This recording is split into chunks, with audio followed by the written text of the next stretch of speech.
Praise the Lord. प्रभु के नाम की स्तुति हो। आज हम पढ़ेंगे नीति वचन 19वां अध्याय।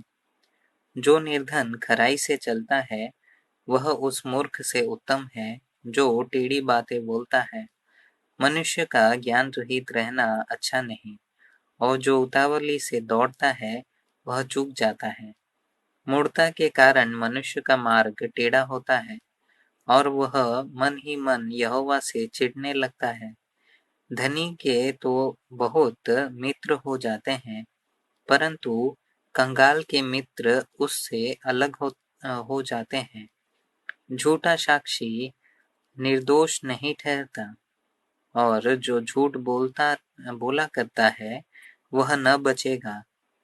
उधार मनुष्य को बहुत से लोग मना लेते हैं, और दानी पुरुष का मित्र सब कोई बनता है।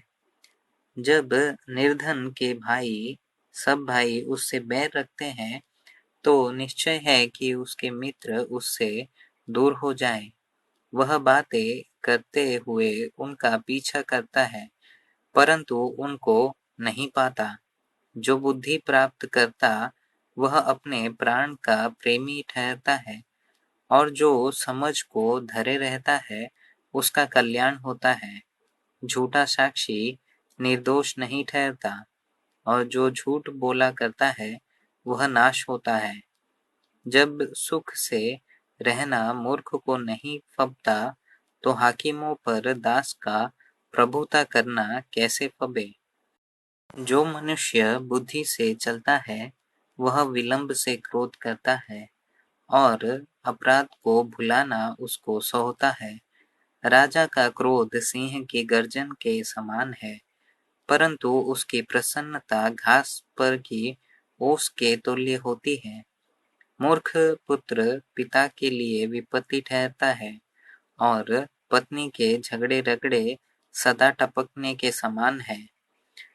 घर और धन पुरखाओं के भाग में, परंतु बुद्धिमती पत्नी यहोवा ही से मिलती है।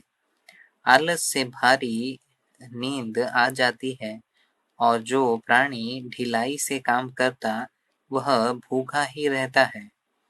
जो आज्ञा को मानता वह अपने प्राण की रक्षा करता है, परंतु जो अपने चाल चलन के लिए विषय में निश्चिंत रहता है वह मर जाता है। जो कंगाल पर अनुग्रह करता है वह यहोवा को उधार देता है, और वह अपने इस काम का प्रतिफल पाएगा। जब तक आशा है तो अपने पुत्र की ताड़ना कर, जानबूझकर उसको मार न डाल। जो बड़ा क्रोधी है उसे दंड उठाने दे, क्योंकि यदि तू उसे बचाए तो बारंबार बचाना पड़ेगा। सम्मति को सुन ले और शिक्षा को ग्रहण कर, कि तू अनंत काल में बुद्धिमान ठहरे। मनुष्य के मन में बहुत सी कल्पनाएं होती है, परंतु जो युक्ति यहोवा करता है वही स्थिर ठहर रहती है।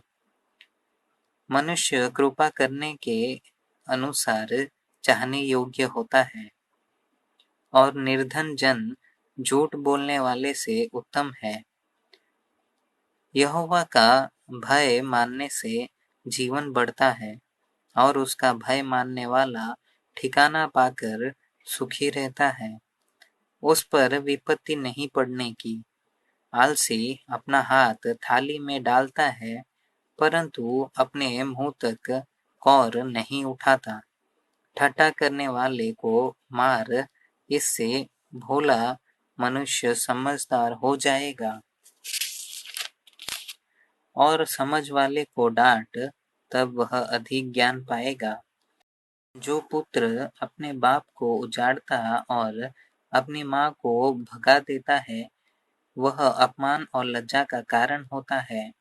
हे मेरे पुत्र, यदि तू भटकना चाहता है तो शिक्षा का सुनना छोड़ दे। अधम साक्षी न्याय को ठट्ठों में उड़ाता है, और झूठ और दुष्ट लोग अनर्थ काम निगल लेते हैं। ठट्ठा करने वालों के लिए दंड ठहराया जाता है और मूर्खों की पीठ के लिए कोड़े हैं।